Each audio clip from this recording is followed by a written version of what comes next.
여러분께 그 부동산 투자 방법을 좀 알려드리려고 합니다. 아유 대단히 고맙습니다. 그래서 6월부터는 저희가 아파트를 사야 될 것 같습니다. 아파트 사야 돼? 네. 6월부터? 네. 오 그래요? 돈이 있어요. 뭐 또 사라는 얘기는 또 처음 들어보네. 그러니까 저희가 왜 제가 이 말씀을 드리냐면 지금 그러니까 제가 볼 때 내란 정부죠. 네. 그러니까 내란 정부가 6월에 어떤 걸 시행할 예정이냐면 예. 내란 정부가 6월에 시행한다고요? 예. 6월이면 내란 정부가 아닌데? 그러니까 아직은 그러니까 지금 정부가 계획하고 있는 아, 계획하는 게 있어요? 있지 않습니까? 어. 그래서 어떤 걸 계획 중이냐면 지분형 모기지라는 걸 계획 중입니다. 지분형 모기지. 네, 쉽게 말해서 아파트를 사는데요. 정부하고 같이 사자는 거예요. 정부랑 같이 합심해서 사자. 예. 그래서 쉽게 말씀드리면 이걸 말씀드릴게요. 10억 원짜리 아파트를 살 때 네. 예를 들어서 정부가 4억 원 투자를 해줍니다. 4억을. 그리고 나머지 한 40% 정도는 대출을 해주고요. 그럼 내 돈은 얼마 들어가냐면 1억 8천만 원 정도로 10억 원짜리 아파트를 살 수 있어요. 에?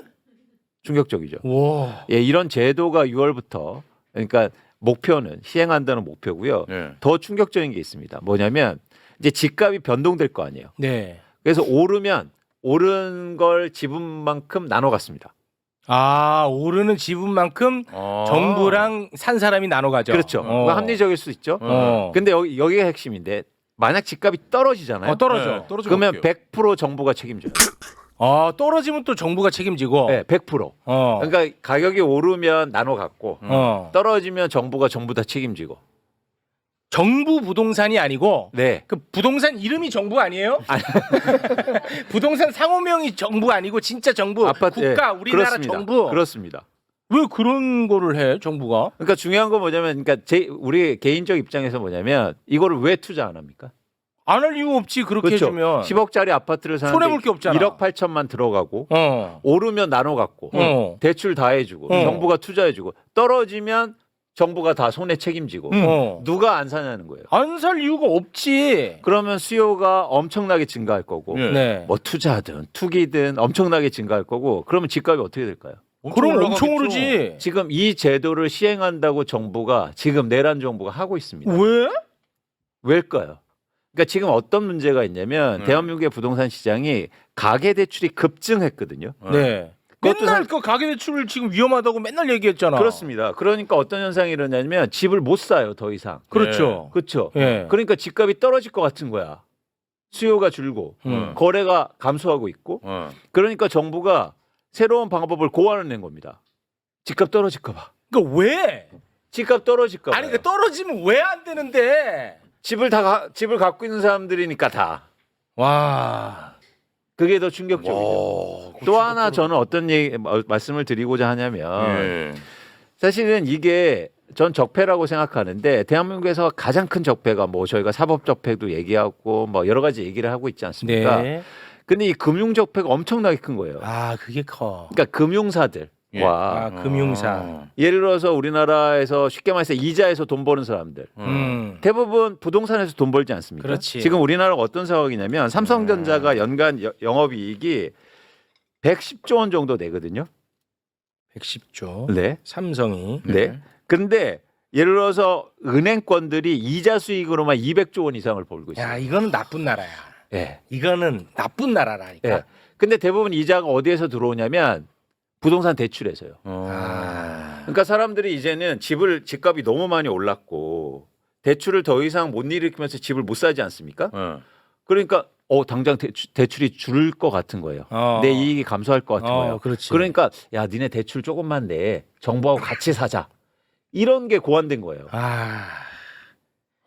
금융사들 살리고 네. 그리고 부동산 갖고 있는 부동산 부자들 살리고 부동산 가격 받쳐줘야 되니까. 받쳐주고. 그러니까 이런 그러면은 방식이 지금 나오면 빚더미에 앉아 있는 가게들은 이제 더 위험해지고. 그렇습니다.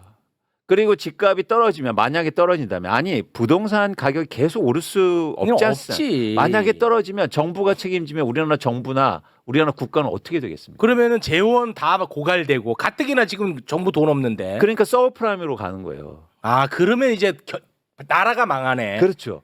근데 더 문제인 와. 게 뭐냐면 만약에 저는 이게 정권 차원에서도 정치 차원에서 문제가 있다고 보고 있는데 예를 들어서 이렇게 막 살려는 사람들이 증가하면 새로운 정부가 들어섰을 때 뭘 할 수 있겠습니까? 다시 부동산 가격이 오르면.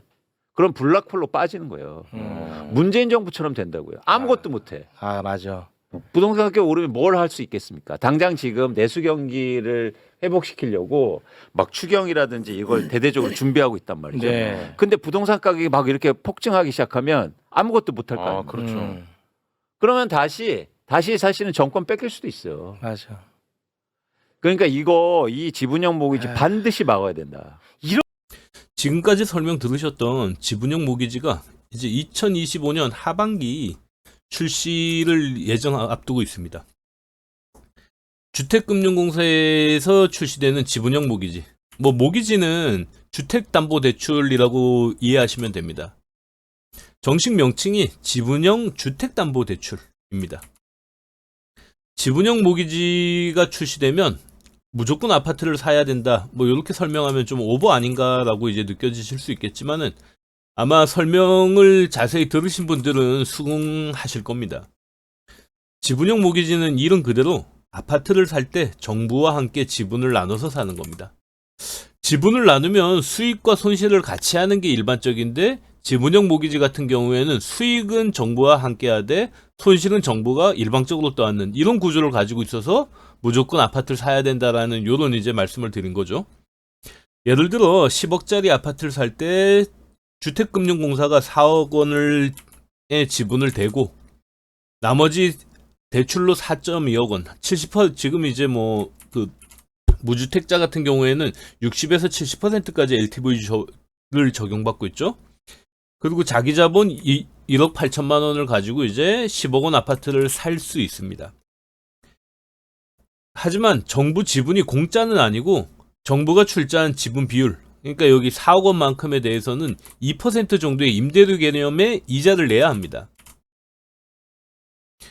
이렇게 이제 주택을 구입하고 나면 집값이 하락하면은 주택금융공사가 이제 이 책임을 모두 지고, 그러니까 여기에서 마이너스 2억 원이 만약에 집값이 하락했다 그러면은 주택금융공사 지분에서만 2억 원을 빼고 나머지 자기 자본과 대출은 그대로 이제 남겨둔다는 거죠.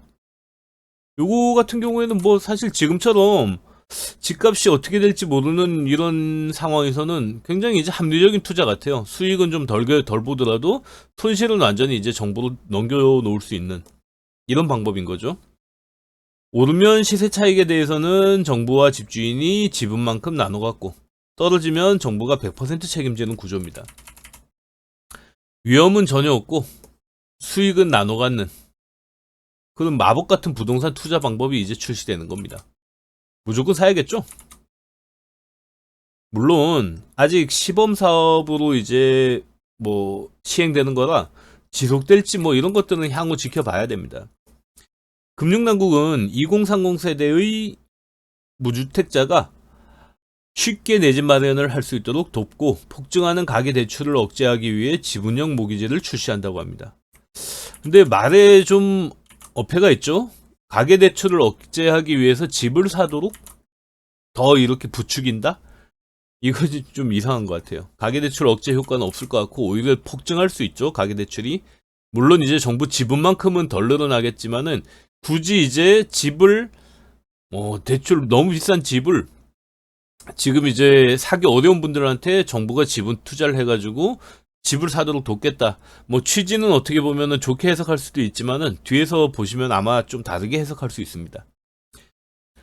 지분형 모기지는 10억 이하 아파트 가격 상승을 부추기고 가계대출 증가를 오히려 유발할 가능성이 더 높습니다. 아마 출시되면은 이거는 거의 확실히 이제 진행될 것 같아요. 가계대출 급증으로 주택 수요가 줄어들어 집값이 떨어지는 것을 막기 위한 정부의 이게 묘책인 것 같아요.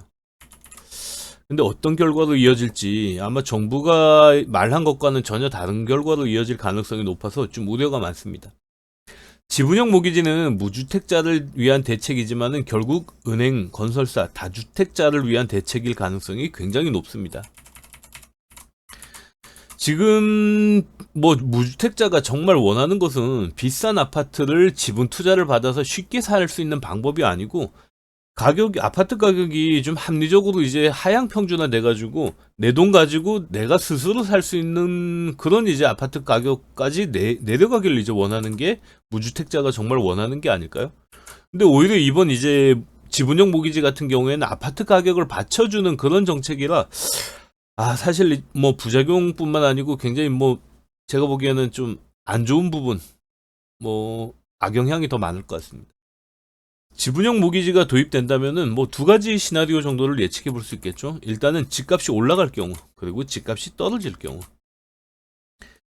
지분형 모기지는 집값 수요를 불러일으켜 부동산 폭등의 마중물이 될 수 있습니다. 이제 윤석열 정권을 좀 정리하고 다음 정권이 들어서기 바로 직전에 이런 이제 어떤 정책으로 인해서 만약에 부동산 가격이 또 폭등하고 모든 시중의 자금이 부동산으로 몰려든다 그러면 다음 정권에서는 사실상 정책이라고 뭐 딱히 할 만한 게 없습니다. 모든 사람의 관심사는 또 부동산 가격이 오르네 떨어지네 가지고 정부 정책이 좋다 나쁘다 이런 것만 평가하고 다른 것들은 어떤 것도 이슈가 되지 않을 거거든요. 만약 마중물이 돼서 집값이 오르면 지분형 모기지는 시장을 정확히 예측한 신박한 대출 상품이 될 수는 있겠죠. 정부 재정을 불릴 수 있습니다. 왜냐면은 지분 투자를 했던 주택들의 가격이 올라가면은 그 올라간 가격의 지분만큼 그러니까 50%를 투자했다 그러면은 50%만큼은 정부가 가져갈 수 있으니까 정부 재정을 늘릴 수 있겠죠. 하지만 집값이 떨어지면 어떻게 되나요? 정부가 보유한 지분은 국민이 낸 세금이죠. 세금이 이제 손실이 나면 이거는 당연히 이제 국고 손실로 연결되고 국고가 비고 재정이 모자르면 세금을 늘리든 아니면 뭐 어떤 방법으로든 이 세금을 보전하기 위해서 전 국민이 또 부담이 늘어나게 될 겁니다. 지분형 모기지는 주택 소유권에 공공과 가계가 지분을 절반씩 투자하고 주택 가격이 하락할 시 손실은 지분을 투자한 주택금융공사가 전부 부담하는 구조입니다. 뭐 이건 반복해서 말씀드려서 이제는 잘 아시겠죠? 예를 들어 10억짜리 주택을 살 때 5억 원은 가계가 직접 조달하고 5억 원은 주택금융공사가 공공정책금융기관의 지분 투자를 받는 겁니다. 이렇게 되면 5대5 정도의 지분 투자가 되겠죠? 현재 담보 인정 비율을 70%를 적용받아 3억 5천만 원을 은행에서 대출 받는다면 1억 5천만 원만 들고 10억짜리 집을 구입할 수 있는 겁니다. 예전에 뭐 80% 90% 대출을 내줄 때 상황하고 비슷하다 보시면 됩니다. 주택 가격이 10억 원에서 8억 원으로 떨어져도 집을 팔면 집주인은 정부는 5억 원 중 3억 원만 받게 되고 나머지 5억 원은 집주인이 전부 받을 수 있습니다. 만약에 10억 원이 12억 원으로 가격이 오르면 향후 집을 팔 때 정부는 6억 원을 가져가고 나머지 6억 원은 집주인이 가는 겁니다. 정부가 투자하는 지분에 대해서는 대략 2% 정도의 임대료 개념의 이자를 내야 합니다. 뭐 이것도 사실 이 지분율이 커지게 되면 이것도 부담이 클 수 있죠. 중간에 여력이 생기면 정부 지분을 줄여 갚아서 오히려 집주인의 지분을 늘릴 수 있습니다. 시장 상황이 좋아지면 집주인은 어떻게든 정부 지분을 줄이고 내 지분을 늘릴 수 있는 그런 방법까지 열어준 거죠. 집값이 내려가는 경우 후순위 투자자인 주택금융공사가 손실을 부담해 가계 입장에서는 집값 하락에 대한 위험이 전혀 없습니다. 앞으로 뭐 어떤 인구 구조나 이런 것들의 변화로 주택시장이 아마 예전과는 달라질 텐데 이런 부분에 대한 위험성을 전부 다 이제 정부가 가져간다. 참 투자자 입장에서는 굉장히 현명한 선택이 될 수 있겠죠. 물론 한정된 이제 재원을 가지고 시행하기 때문에 뭐 많은 분들이 혜택받지 못할 겁니다. 또 다른 문제는 도덕적인 부분, 모럴 해저드가 발생할 수 있다는 겁니다. 지인에게 저가로 매도해서 정부에 손실을 입히고 이익은 개인들이 편취하는 그런 부작용이 발생할 수 있습니다. 만약에 시세 10억 원짜리 집을 지인에게 8억 원에 매도해. 그러면 이제 지인은 10억짜리 집을 8억 원에 살 수 있는 이런 이제 저가 매수 기회가 생긴 거고, 이걸 이제 뭐 판 주인하고 뭐 약간의 이제 이익을 나누는 이런 이제 뒷거래를 한다 그러면은 이것까지 이제 정부가 막을 수 있겠냐? 이런 것들에 대한 문제는 있을 수 있겠죠. 재원이 한정된 만큼 대상 주택은 지역별 중위 가격을 기준으로 서울은 10억 원, 경기는 6억 원, 지방은 4억 원 이하로 제한하는 방안을 검토 중입니다. 뭐 이거는 아마 검토 중이긴 하지만 이렇게 될 겁니다. 시범 사업으로 규모는 약 1,000호 정도, 필요 재원은 한 4천억 정도를 예상하고 있습니다. 그러니까 호당 한 평균 4억 원 정도를 예상하고 있는 거죠. 지분형 모기지를 보면 부동산은 뭐 살릴 생각이 있지만은 경기는 정말 살릴 생각이 있는지 의심됩니다.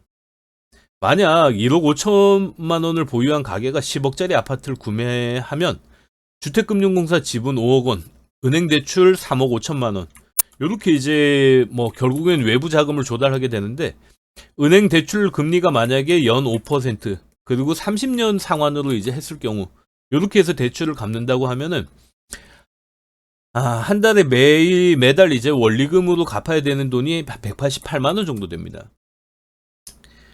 30년간 이제 188만 원을 매달 갚아야 되는 거죠.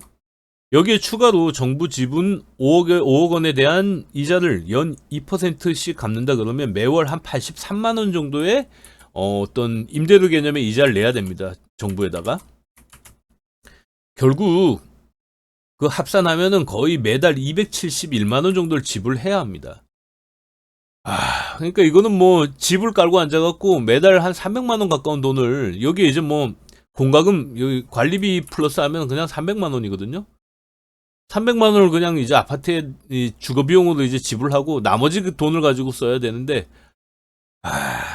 2024년 기준 도시근로자 평균 소득이 350만 원이 좀 안 됩니다.